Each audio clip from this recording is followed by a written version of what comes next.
Gone the stone age boy एक ऐसा show जिसका इंट्रो हर 90s के बच्चों को रटा हुआ है।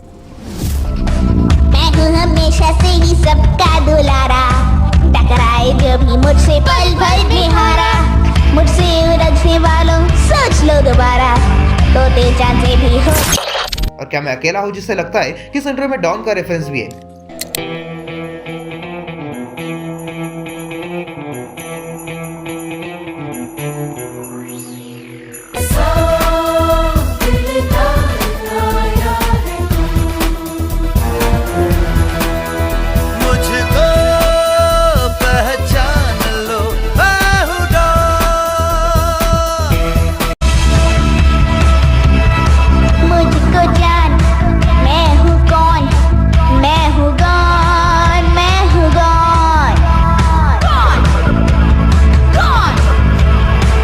इसके बारे में क्या मानना है मुझे कमेंट बॉक्स में बताओ। चलो आज जानते हैं कि क्यों गॉन के सीजन 1 को हमारे यहाँ दिखाया नहीं गया था, हम इसे कहाँ देख सकते हैं और इसे क्यों बंद कर दिया गया था, और gone the stone age boy की कहानी किस एनिमे में कंटिन्यू की गई है और इसके राइटर से लेकर सब कुछ। Gone the stone age boy की मांगा को लिखा था शुंजी सोनायामा ने, जिनका जन्म हुआ था 1935 शिमाने जापान में।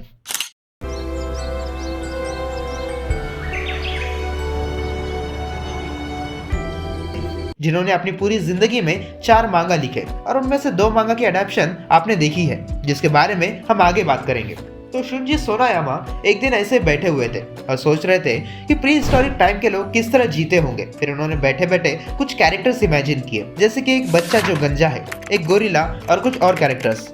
फिर उन्होंने वो किस तरह इंटरैक्ट करते होंगे, यही से शुरुआत हुई गॉन की। और एट द एज 30 उन्होंने 1965 में शोकोकुन के लिए सबसे पहले गाइट्रेस मांगा को लिखा। गाइट्रेस यानी अपना गॉन यार, जिसे पहले फर्स्ट ह्यूमन गाइट्रेस बोलकर पब्लिश किया जा रहा था। और अगर तुम मांगा पढ़ते हो तो तुम्हें पता होगा कि वीकली शोकोकुन ने कितने बड़े मांगा पब्लिश किए थे।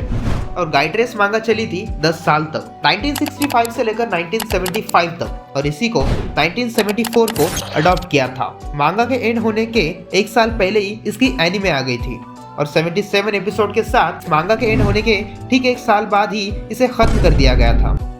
बट तुमने इस वाली एनीमे को अपने यहाँ नहीं देखा था, क्योंकि इस वाली एनीमे में बहुत सारे सेक्सुअल कंटेंट थे, जैसे कि तुम देख ही सकते हो। इन शोज को अपने यहाँ के बच्चों को नहीं दिखा सकते। लेकिन जहाँ तक मुझे याद है, हागेमार और शिनचैन के कुछ अनसेंसर्ड सीन्स को मैंने टीवी पर देखे थे।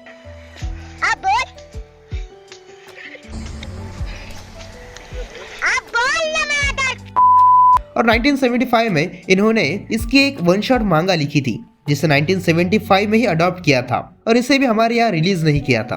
लेकिन ज़्यादा दुखी मत होना, क्योंकि ये बस 14 मिनट्स की एक मूवी थी, जिसे देखे नहीं देखे कुछ ज़्यादा फर्क नहीं पड़ता। और हाँ, इसी फिल्म के साथ एक लेजेंड ने अपना डेब्यू किया था, जो है जोई हासाइशी, जिन्होंने स्पिरिटेड अवे और माय नेबर टेटोरो में म्यूजिक दिया था।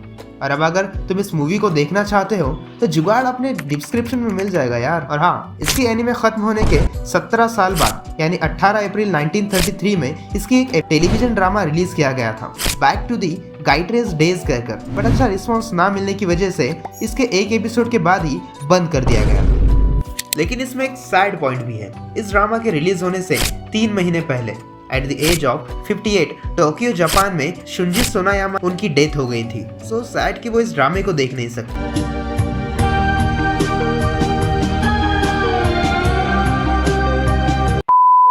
इस ड्रामा के 3 साल बाद यानी 3 अप्रैल 1996 को इसकी एक और एनिमे अडेप्शन या री एनिमेशन को रिलीज किया गया था, जिस सोनायामा के 16th बर्थडे कंप्लीट होने की खुशी में, जिसकी ओरिजिनल मांगा और एनिमे से कई सारी चीजें चेंज करके यानी सेंसर्स करके बनाया था, जिसकी कहानी लिखी थी योशियो उरासावा ने, जिन्होंने 9 महीनों में 39 एपिसोड बनाने के बाद 22 जनवरी 1997 को बंद कर दिया गया था। और तुमने इसी एनिमे को टीवी पर देखा था। जिसे कब रिलीज किया गया था वो डेट तो कंफर्म नहीं है, बट आई थिंक सो 2008 में हंगामा चैनल पर। फिर कुछ समय बाद इसे डिज्नी एक्सडी पर दिखाया गया था, जिसे बाद में मार्वल एक्सक्यू, फिर बाद में शायद सुपर हंगामा या फिर पता नहीं क्या क्या बोला जाता है। और अगर मैं इसके हिंदी वॉइस आर्टिस्ट के बारे में बात करूं तो मैंने बहुत रिसर्च की, बट मुझे कोई इन्फॉर्मेशन नहीं मिली। अगर gone the stone age boy के वॉइस आर्टिस्ट में से कोई इस वीडियो को देख रहा है या फिर कोई इनके वॉइस कास्ट के बारे में जानता हो तो प्लीज हमें कमेंट्स में बताएं। और अगर तुम्हें इसका ऑफिशियल हिंदी डब देखना है तो मैंने जुगाड़ के लिए डिस्क्रिप्शन में एक टेलीग्राम अकाउंट का लिंक देकर रखा है जहाँ से तुम इसे देख सकते हो। बट फॉर सम रीजंस इसके आखिर के 3 एपिसोड को डब अवेलेबल नहीं है। मगर क्यों पता नहीं। और हाँ, मैंने वीडियो के स्टार्ट में कहा था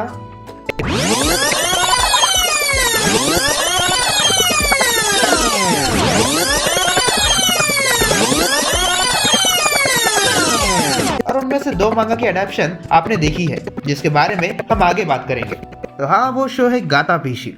अगर तुम अब भी टीवी देखते हो तो तुम्हें अभी पता होगा कि वो अभी हंगामा टीवी पर एयर किया जाता है। और एक थियरी है जिसमें कहा जाता है कि gone the stone age boy के राइटर यानी शुंजी सोनायामा के लिखे हुए दूसरे मांगा जिसे उन्होंने gone the stone age boy के मांगा को खत्म होने के बाद लिखी थी, जैसे कि गाता पीशी और काकारी चाऊ, इन शोज में जो कैरेक्टर्स दिखाए गए हैं वो एक्चुअली रिकार्नेशन है gone the stone age boy के। जो थ्योरी मुझे सही लगती है। तुम्हारा इसके बारे में क्या मानना है मुझे कमेंट बॉक्स में बताओ। और हाँ, आखिर इसे बंद क्यों किया? तो अगर अपने यहाँ इसे दिखाने की बात करूँ तो अपने यहाँ के ब्रॉडकास्टर्स को आए दिन झटके गिरते रहते हैं, तो वो इसे सीधा 5 साल दिखाना सीधा बंद कर दिया था। लेकिन पिछले कुछ सालों से इसे बीच बीच में सुपर हंगामा और हंगामा चैनल पर दिखाया जाता है।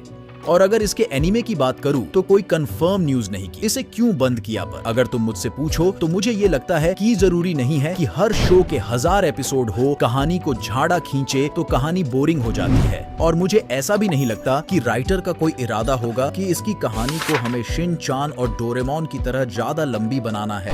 और जाते जाते एक आखिरी fact, gone the stone age boy को कई नामों से बुलाया गया है, जैसे कि गाई ट्रांस, first human Gon, Hajime Ningen and many more. But हम सब जानते हैं कि किस नाम से फेमस हुआ था। तो बस आज के लिए इतना ही। जैजबल और ईडा टेन जंप के न्यू सीजन के बारे में जानने के लिए राइट साइड वाली वीडियो को देखें और डायनासोर किंग और मोनसुनो शॉर्ट डॉक्यूमेंट्री देखने के लिए लेफ्ट वाली वीडियो को। मिलते हैं आपसे नेक्स्ट वीडियो में। जाते जाते चैनल को सब्सक्राइब करके जाए। तब तक के लिए बाय।